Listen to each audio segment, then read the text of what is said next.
أعوذ بالله من الشيطان الرجيم بسم الله الرحمن الرحيم اللهم كن لوليك الحجة ابن الحسن صلواتك عليه وعلى آبائه في هذه الساعة وفي كل ساعة وليا وحافظا وقائدا وناصرا ودليلا وعينا حتى تسكنه أرضك طوعا وتمتعه فيها طويلا برحمتك يا أرحم الراحمين. For the hastening of the reappearance of the Master, the Savior, the Avenger, Al-Hujjat ibn al-Hasan al-Askari, recite a louder salawat ala Muhammad.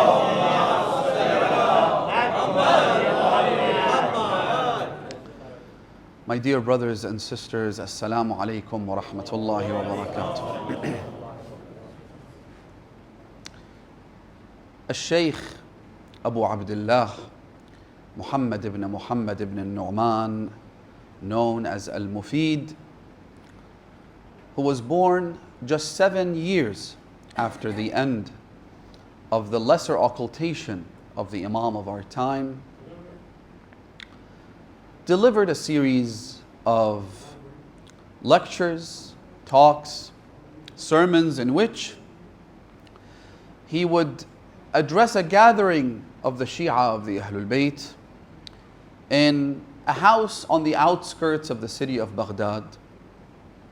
And in those gatherings, Al-Shaykh al-Mufid, who, as we said last night, was one of the most influential and senior scholars in the history of the Shia faith.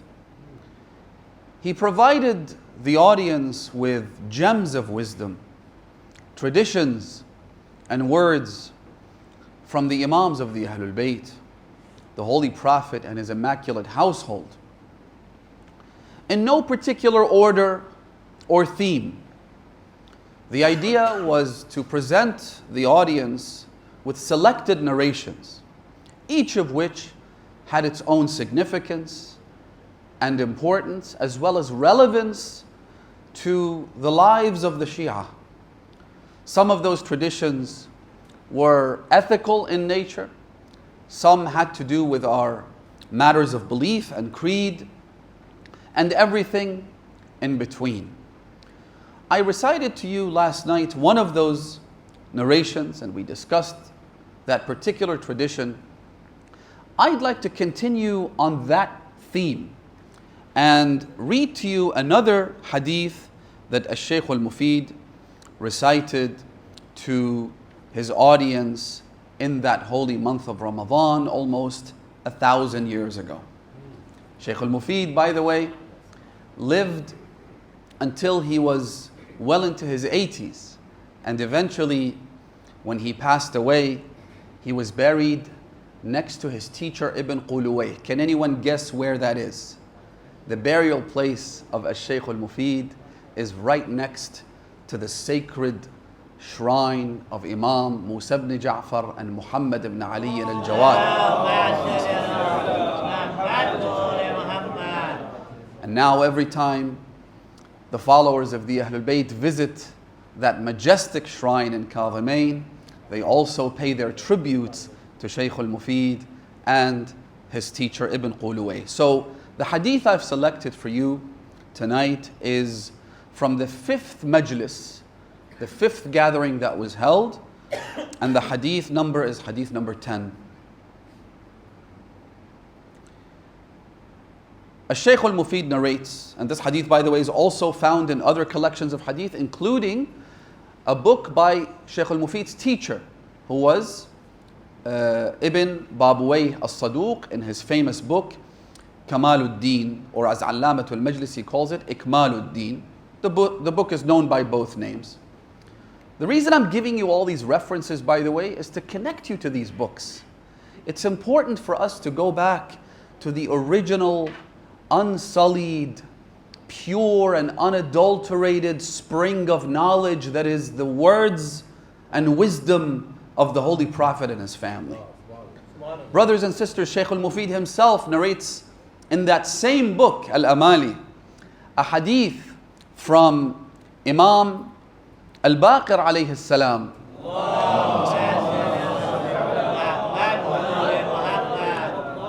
Who tells Jabir ibn Abdullah al-Ansari, the famous companion and righteous companion of Rasulullah, and he says to him, Ya Jabir, لحديث تأخذه عن صادق خير لك من الدنيا وما فيها. One hadith that you acquire from a truthful person. يا أيها الذين آمنوا اتقوا الله وكونوا مع الصادقين. Who are the صادقين? The Ahlul Bayt. The Imam says to Jabir that if you take one hadith from one who is truthful, meaning from an Imam, or from a truthful transmitter of hadith, one of the companions or pious scholars, a hadith you acquire from them is better for you than everything, than this world and everything that's in it.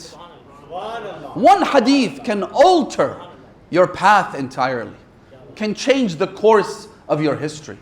One hadith can inspire you to be a better human being and to create a better world around you.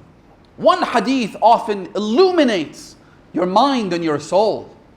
So the Imam says, try and acquire these hadith. This is why, brothers and sisters, we have traditions. For instance, a hadith by our sixth Imam, who says that if you want to know, listen carefully to this. This is a key metric that allows you to evaluate scholars and preachers and speakers. The Imam says, اعرفوا منازل شيعتنا. If you'd like to know the ranks and stations of our followers, you need to examine how much they quote the Ahlul Bayt. اعرفوا منازل شيعتنا على قدر روايتهم عنا. See how many traditions they narrate. Obviously, you might be thinking, well, it's not about quantity, it's about quality. I agree with that, that's okay. But isn't it tragic and heartbreaking and sad that some speakers in different parts of the world would get up and give an entire lecture and not a single hadith is mentioned? You hear them quoting people like Rumi, people like Hafiz, people like Sa'di, people like this and that, poets and Sufi mystics, but not a single قال الباقر or قال الصادق. How far have we veered from the path of the Ahlul Bayt? These are the words of your sixth Imam. You want to know the rank and station of this person? How many hadiths do they know? How much can they quote the Imams of the Ahlul Bayt? على قدر روايتهم عنا وفهمهم منا. Also, it's not just about the number of ahadith you can quote, because ChatGPT can quote many ahadith. Whether they're correct or not is another discussion, because there's a lot of errors, and I've tested it myself. A lot of times it makes mistakes. A lot of times it takes a hadith and it attributes the hadith to Abu Hanifa. So I get into this discussion with ChatGPT saying, this is a hadith of Amir al-Mu'mineen. And the response I got was, yeah, well, maybe Abu Hanifa was inspired by one of the words of Ali ibn Abi Talib. We don't know. So it makes a lot of mistakes, and you need to be very careful in acquiring religious knowledge from it. It's a tool, just like a computer or a keyboard or a mouse. You can use it, but don't rely on it when it comes to these existential and religious matters. So the Imam says, على قدر روايتهم عنا, how many ahadith they quote, and also وفهمهم منا, and how much do they understand? How much do they apply these ahadith? And so, Al-Allamatul Majlisi, he has an entire chapter in his magnum opus, the magnificent and majestic work known as Biharul Anwar. He has an entire chapter called Babun fi Fadli Kitabat al-Hadith wa Riwayatih. The chapter or the book on the merits and virtues of preserving hadith and writing of hadith. This is why when Shaykh al-Mufid sat with his brothers, the Shia of the Ahlul Bayt of the day, he would dictate the ahadith and his students would write them. They would preserve them so that you and I could come and gather around in another month of Ramadan to benefit from these ahadith. So going back to the hadith that I mentioned, that I would like to present to you tonight, as I said, Majlis number 5, hadith number 10. عن الصقر بن دلف عن الجواد. Someone says, I came to the 9th Imam and he asked him a question. The question was, why was the title of Al-Qa'im given to the 12th Imam? عجل الله تعالى فرجه الشريف.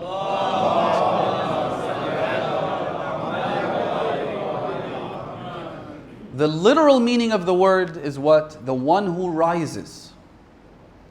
But why is he called the one who rises? The Imam responded. He said, لأنه يقوم بعد موت ذكره. Because he rises after the death of his remembrance. In other words, no one knows him anymore. No one remembers him. No one talks about him. He is someone who was alive and well, with his remembrance in the hearts of millions and millions. But there will come a point when that remembrance, when that existence in the hearts will be erased. We seek refuge in Allah. بعد موت ذكره. And this next statement is even more dangerous, more terrifying. وارتداد أكثر القائلين بإمامته. And he will rise after those who used to believe in him will abandon that belief. The Imam says, أكثر القائلين. The majority of those who believed in him will abandon that belief. I'll finish the rest of the hadith and then discuss these points. So Saqr says, I asked the Imam a follow-up question. وَلِمَ سُمِّيَ الْمُنْتَظَرِ. The title Al-Muntadhar, which means the one who is awaited. Why is that given to him? The Imam said, لأن له غيبة تكثر أيامها. Because he will have an occultation that will last many, many days. ويطول أمدها. And will have a long span. The occultation will last a long time, in other words. فينتظر خروجه المخلصون. Those who are pure and sincere, they will continue to wait for his return. وينكره المرتابون. Those with doubt in their hearts will deny him, reject him. ويستهزئ بذكره الجاحدون. And those who have a propensity and a proclivity towards disbelief will mock him. They will ridicule him. وَيَكْثُرُ فِيهِ الْوَقَّاتُونَ. And there will be many people who will attempt to set a timeline for his return. This is why we have a hadith that say, كَذِبَ الْوَقَّاتُونَ. Those who try to give you a timeline. Those who attempt to say the Imam will return this year, or next year, or the year after that, they are lying. Because there is no way for them to know. In fact, this is a trap that many people have fallen into throughout the history of the Shia faith, where imposters and liars and deviant individuals have attempted to exploit the vulnerable hearts of the Shia, who have been awaiting the return of the Imam, by creating these cults, by attracting these individuals, especially young men and women who truly exhibit a love toward the Imam and an affinity towards seeing him, by saying that I have secrets to share with you, no one else has access to these secrets. You know how a cult is usually formed? By creating an aura of secrecy and fantasy and mysticism, and they tell them that the Imam's return is imminent, it's going to happen very, very soon, and they might even give them a schedule, a timeline, and a means of creating this codependency where, because I'm the only one who knows when the Imam will return, then you have to follow me and you have to obey my every command so that you can stay within that inner circle. These are dangerous cults, brothers and sisters. The second somebody tells you that I have secrets from the Imam or about the Imam, turn away and run. The second they tell you that I have a message from the Imam, run. Don't listen to a word they tell you, even if they tell you things that you know to be true. Because that's how it works, brothers and sisters. Let's not be naive. We said this last night. When an imposter comes to you, an imposter mixes the right with the wrong. He's not going to lie to you from day one. They often, as the Quran says, or the Hadith says, يَأْخُذُ ضِغْثًا مِنْ هَذَا وَضِغْثًا مِنْ هَذَا. They'll quote a hadith, they'll quote verses, they'll look the part, they'll have the beard, might even wear the turban. They will present themselves in a way that is at least acceptable to you, that allows you to open up to them and listen to them. Be careful. These are key things you need to be looking for. The second they say, the Imam has a message, the Imam says we need to do this, even if it's the right thing to do. If they tell you the Imam has sent a secret message that we all need to pray Salatul Layl, Namaz al-Shab. Is there something wrong with Namaz al-Shab? Of course not. But the fact that they have linked this to the Imam and some kind of secret network, it means they're imposters. So the Imam says that they will reject him, they will ridicule him, they will mock him, and they will attempt to create timelines. وَيَهْلَكُ فِيهَا الْمُسْتَعْجِلُونَ. And those people who are hasty, those people who don't wait for the right time that Allah subhanahu wa ta'ala has chosen, they will perish. Don't be hasty. Don't say that, well, such and such happened. Isn't this part of the signs prior to the reappearance of the Imam? Maybe, maybe not. It's not your job or my job to decide whether the return of the Imam is imminent or not. I should prepare for the return of the Imam as though it will happen tomorrow. Yes, but for me to use certain events that take place around the world as indicators of the imminent return of the Imam is a big mistake. وَيَهْلَكُ فِيهَا الْمُسْتَعْجِلُونَ وَيَنْجُو فِيهَا الْمُسْلِمُونَ أَوْ مُسَلِّمُونَ.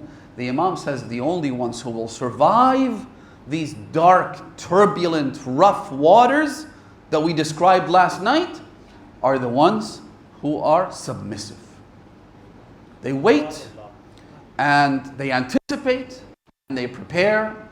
They do all the things they're supposed to do as if they're about to be called tomorrow. Like a soldier. I'm sure you've heard examples like these. A soldier, a reserve army soldier, is always ready. They even have their backpack. If they're called upon to go to battle, they don't need to start training because they've already trained. They've already prepared themselves. They've even already said their goodbyes. Everyone expects them to go at a moment's notice. So be ready to go at a moment's notice. The preparation has to happen. We have traditions that talk about very specific things even. I don't want to mention them here because I don't want people to get confused and to start doing certain things. But very, very specific acts of preparation for the Imam. For instance, do you know how to ride a horse? It's good if you could. And I know people who are training. They learn the skill so that maybe if the time came and the Imam wanted them to become horsemen, they know how to ride a horse. And there's nothing wrong with that. علموا أولادكم السباحة والرماية وركوب الخيل. The Holy Prophet says, teach your children these three skills: swimming, archery, and horse riding. Or as the Americans say, horseback riding. And so the preparation has to happen. The anticipation has to be there, meaning anticipation is your state of mind. It's you knowing that it could be imminent, and if it is, I'm at his beck and call. لبيك داعي الله. Preparation is what you do outside. It's the things you do. And we'll talk a little bit about that inshallah. So the Imam says the only ones to survive are the ones who are submissive. Like a soldier, waiting for his commanding officer to call him and say, إِنَّ الْمَهْدِيَ قَدْ ظَهَرَ. When the call is made, and by the way, the call isn't a text message that you get. It'll be something so evident and so clear, everyone will hear it. And so these little cults that are created around individuals who claim to have a connection to the Imam, our response to them, or one of the responses we give to the people who fall into this trap, is, how did you know? They say, no, it's going to happen. And our response is, well, when it happens, everyone will know. You won't get like a secret message. You won't get someone knocking on your door in the middle of the night telling you that it's going to happen. No. It'll be so self-evident, the entire world will know about it. It won't be something that's confusing or you'll be unsure or uncertain about. Now, in the era of waiting for the Holy Imam to return, as we said last night, there are going to be people who will try to snatch away your belief in him. As the Imam says, حتى وارتداد أكثر القائلين بإمامته. Most of the ones who believe in him will abandon that belief. نعوذ بالله. In other words, tests and trials will come that will filter out all the ones who are not true to their belief. Is it possible that I'm one of the people who get filtered out? Absolutely. The tests and trials are intended to purify the ones who are truly sincere. Not the ones who go with the flow or swim with the current. Not the ones who happen to be Shia because it's fashionable to be Shia. Or because my parents are Shia. Or because my community is one that I enjoy hanging out with. My friends.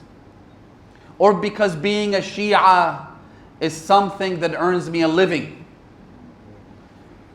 But I am a Shia because it's the right path to follow. And the tests are designed to remove the impurities, just as they purify gold in fire. You don't purify gold in ice. You have to put it through scorching and high intensity fire. That's why the closer we get to the time of the reappearance, the intensity of the fire will increase. كلما قرب هذا الأمر تحديث كان أشد للتقية. It'll become harder and harder. It'll become more and more difficult. The impurities will be removed, and only the best of the best, the creme de la creme, they're the ones who continue to believe in him. Hence the Imam saying, وَيَنْجُو فِيهَا الْمُسَلِّمُونَ. Amir al-Mu'mineen, listen to this example, and I don't want to take too much time.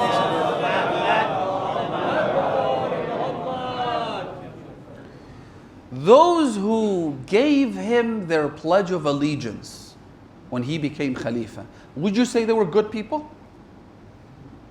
Those who gave their bay'ah to Amir al-Mu'mineen after he became Khalifa, as opposed to those who refused to give bay'ah. Al-Ash'ath ibn Qais refused to give bay'ah. Abdullah ibn Umar ibn al-Khattab refused to give bay'ah. So those who gave bay'ah, were they good? Maybe, sure, yeah. They gave bay'ah to Amir al-Mu'mineen, okay. Then the battle of Jamal took place. Some of those who had already given bay'ah, like Talha and Zubayr, they committed what we call nakthul bay'ah, which is to rescind and take back and nullify their bay'ah. So this was a means of filtration. Okay, let's find out who's actually with Ali ibn Abi Talib. Who gave their pledge because they believed the Imam to be God's vicegerent on earth and the Prophet's appointed successor, as opposed to those who gave their pledge so that they could get appointments in government positions. So filtration happened. Some failed the test, some passed the test. Wonderful. So now the people who stood by Amir al-Mu'mineen in Jamal, were they good people? Sure, right? Okay. Then Siffin happened. Some people were confused. And so another layer, another filtration took place. Some joined Muawiyah. Like who? They were with Amir al-Mu'mineen before. Like Ubaidullah ibn al-Abbas, the Imam's own cousin. Ubaidullah ibn al-Abbas, not only did he abandon Ali ibn Abi Talib and join Muawiyah, he took thousands of troops along with him. Even though Muawiyah had killed 3 of his children, and he was a Hashimi, and he was the cousin of the Imam, he joined Muawiyah. Muawiyah would often either pay people to buy their allegiance, intimidate people to get them to submit, or simply threaten to kill them and their families. Eventually, his traps were very powerful, and a lot of people will filtered out. Okay, so now the ones who stayed with Amir al-Mu'mineen in Siffin and fought with Muawiyah, were they good people? Sure, right? They've already been through 2 trials, 2 massive trials. Then Nahrawan happened. There were people who stood by Ali ibn Abi Talib in Siffin who left him and became Khawarij. And they fought with Amir al-Mu'mineen in Nahrawan. Would you say the ones who stayed with Amir al-Mu'mineen in Nahrawan against the Khawarij, were they good?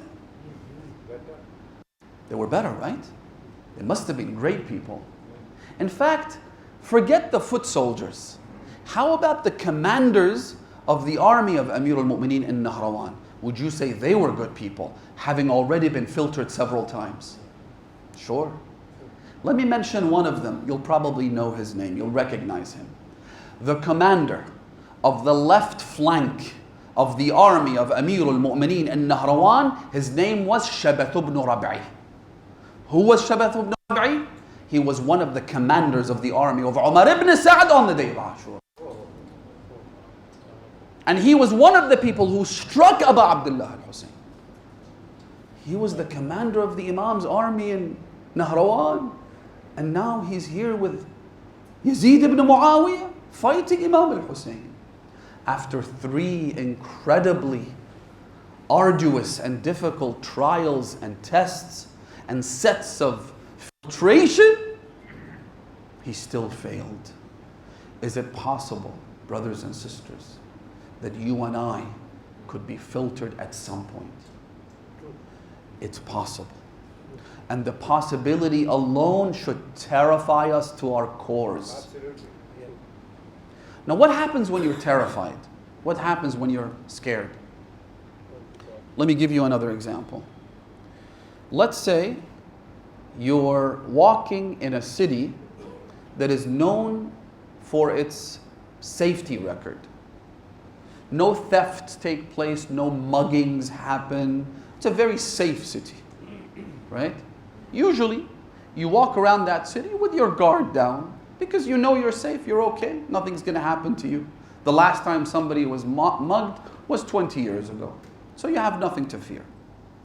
Now imagine walking in a city, for instance, I think they say Rio de Janeiro in Brazil, or some of these countries, maybe, don't want to mention actual countries, but some cities are known for muggings. They're known for people confronting you in the middle of the street with a knife, a dagger, or a weapon of some sort and stealing your wallet. You wouldn't walk with your guard down in those cities, would you? You would be much more protective of your belongings, your possessions. Brothers and sisters, we're walking in dark alleyways in the end of days, where we know that we're surrounded by wolves and thieves who aren't interested in our money. In fact, they'll probably give you money if you followed them.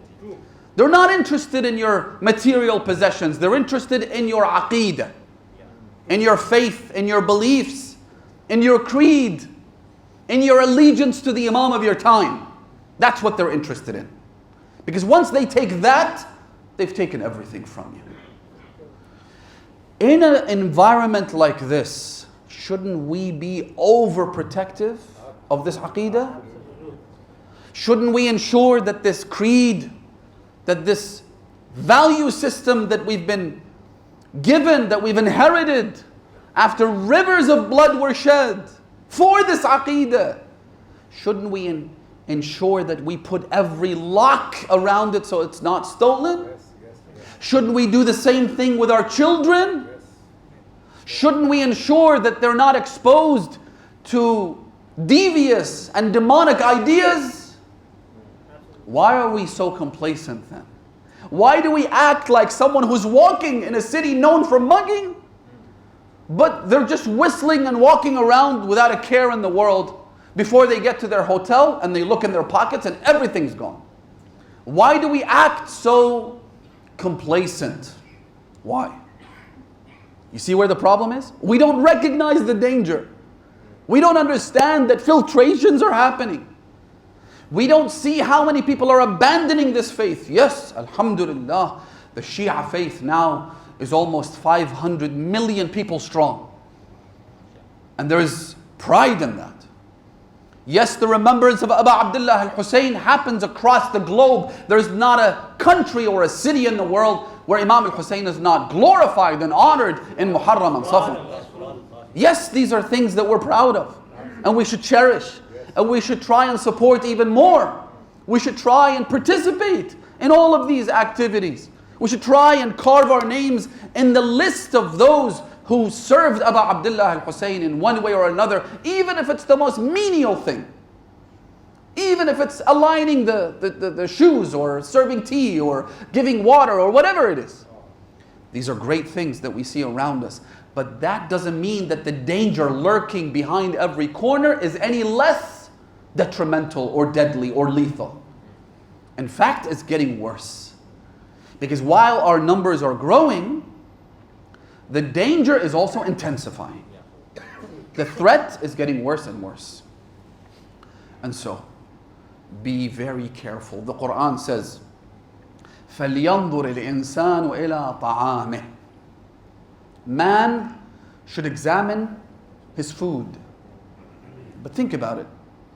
We didn't need a verse in the Quran to encourage us to look at the food that we consume so that it's free from contaminants. This is common sense. Everybody understands this. Even in the remotest part of the world, where you have people living in jungles, they'll still examine their food. They won't eat anything. So why does the Quran say this? Imam al-Baqir alayhi salatu wassalam.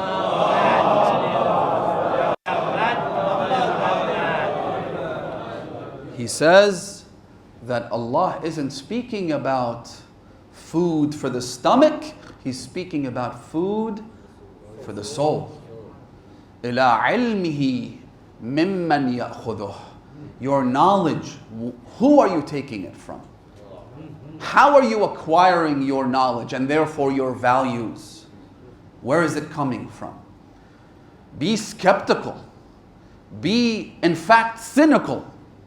Treat everything as though it's a source of danger unless and until proven otherwise.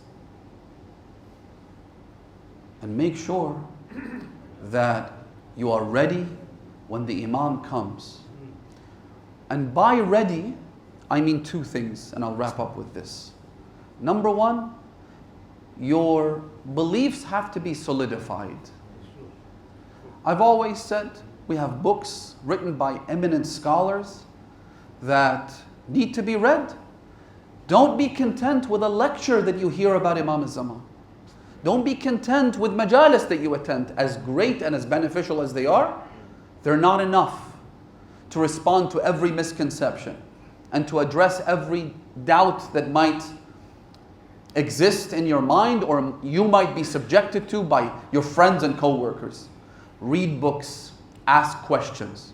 One of the books that I've always recommended to brothers and sisters is one written by a senior scholar, contemporary marja', by the name of the late Grand Ayatollah Sheikh Safi Gulpaigani. His book has been translated into English as well as Urdu. In Arabic, the original work I think was in Farsi, then was translated into Arabic. And it's available in English. I think the title of the book is Selected Narrations About the 12th Imam by Ayatollah Safi Gulpaigani. Read that book. Ensure that you have the answers to the questions that you will inevitably have to face in one of the filtration phases or another. Make sure you have those answers. And one thing I've always suggested is that brothers and sisters, when they get together, maybe they can have a session once a week where they simply read from the book and they can discuss the contents of the book. So, solidify your belief in the Imam. Establish a personal relationship with the Imam, as we said last night. And the second point is that your actions and your conduct has to be such that it conforms to the teachings of the Imam. If I'm someone who leads their lives like any random Tom, Dick, and Harry, as they say, if I am committing sins, how do I expect the Imam to allow me to be in his circle? How? How does that even work? If you're in the army, you have to abide by a certain set of rules. That's why if you break those rules, what happens to you? You're court-martialed. The rules that apply to the army supersede the civic law that applies to everybody else. If you are in the fellowship of the Mahdi, you have to ensure that the do's and don'ts of Islam are followed to the letter. One way to do that is if there is a sin that you're embroiled with, that you feel like you're drowning in this sin, in this dirty habit, stop it, abandon it, quit that, and say to the Imam, I did this for you. I did this for you. If you're able to put a smile on the blessed face of Imam al-Zaman, imagine the value of that. Imagine how he will repay you. You've given him a small gift, he will reciprocate that gift many times more. So, try and purify your own life. These are the nights of the holy month of Ramadan where our actions are amplified. The nights of Qadr are coming up. Let's try and do an audit. Anyone who has a business who's ever had an audit done knows how daunting and exhaustive it is. They will look at every single nook and cranny. They will look at every single transaction, every receipt. Right? Do that to yourself. As Amir al-Mu'mineen says, حَاسِبُوا قَبْلَ أَن تُحَاسَبُوا. Hold yourselves to account before you are held to account. You know yourself much better than anybody else, and you care about yourself. So examine the things that you do, the habits that you have, the problems that you suffer from. Ensure you fix those. Be ready for the Imam. A person was once eager to meet the Imam. Very eager. And so he started doing a'mal. Perhaps going to Masjid al-Sahla every Tuesday night, or going to Masjid Jamkaran perhaps, reciting this dua, doing that dhikr. Eventually, he got a knock on the door in the middle of the night. Someone came to him. He said to him, "You're the one who's eager to meet your Imam." He said, "By Allah." He said, "Do you really want to meet him?" He said, "Yes." "Would you do anything?" He said, "Yes." He said, "Okay, but you have a problem. And the problem is that this house that you live in, this was purchased with money that included illicit and illegitimate funds. Perhaps he hadn't paid khums.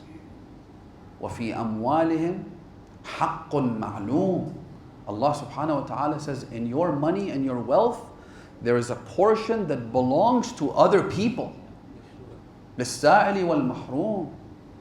It belongs either to the Imam, or it belongs to the poor in your family, or it belongs to the poor within the larger community. In any case, this is not even yours." So he said to him, "You purchased the house with money that was illegitimate." He said, "Okay." He said, "You have to give up the house." So he thought about it. You know, they say that the most emotional transaction or emotional decision that anyone is ever involved with is buying their house. And it's the biggest investment that the average person makes, right? The most expensive thing you buy. He thought about it for a while. He said, "What do I have to do?" He said, "You have to leave your house right now. Just give it away." So he thought for a few seconds, and then he started screaming, "Doors, doors, thief, thief, help me, save me." The next day, that same person came to him. He said, "See, you weren't ready. You weren't ready. You have attachments to things that would block your path to the Imam, your access to the Imam." Think about the companions of Imam al-Hussein on the day of Ashura. I believe that one of the most difficult tests that a companion of Imam al-Hussein was subjected to was an individual that the Imam came to, and he said to him, "Your two sons have just been captured by the government of Bani Umayyah." Imagine, they tell you your boys, your sons, your own flesh and blood, they've been arrested. Not only that, but the Imam told him, "I think you should go and help them. Go save them." You see, the Imam made several declarations where he would say, "Inna hadha al-layl qad ghashiyakum fattakhiduhu jamala." You see the darkness of the night, how it's overshadowed you? No one will see you now. In fact, you should go, because once they want me, and if they capture me, they're not going to come after you. So you're only going to be collateral damage as far as they're concerned. So take each other's hands and leave. You're absolved of your allegiance to me. So that was a general declaration the Imam made. Of course, they all stood up and said, "Absolutely not. أكلتني السباع حيا يا أبا عبد الله إن أنا تركتك." Nafi' ibn Hilal said, "May the beasts of the desert eat me alive if I ever left you, if I ever abandoned you." Another one said that if I was killed and then burnt and then had my ashes dispersed in the air and then brought back to life and had that done to me 1,000 times, I would still rather die with you. The Imam made a declaration. They all took the legendary stand that they took and said no. But there were some people the Imam spoke to directly in private. "They've taken your two boys. Go and help them. They need their father's help right now."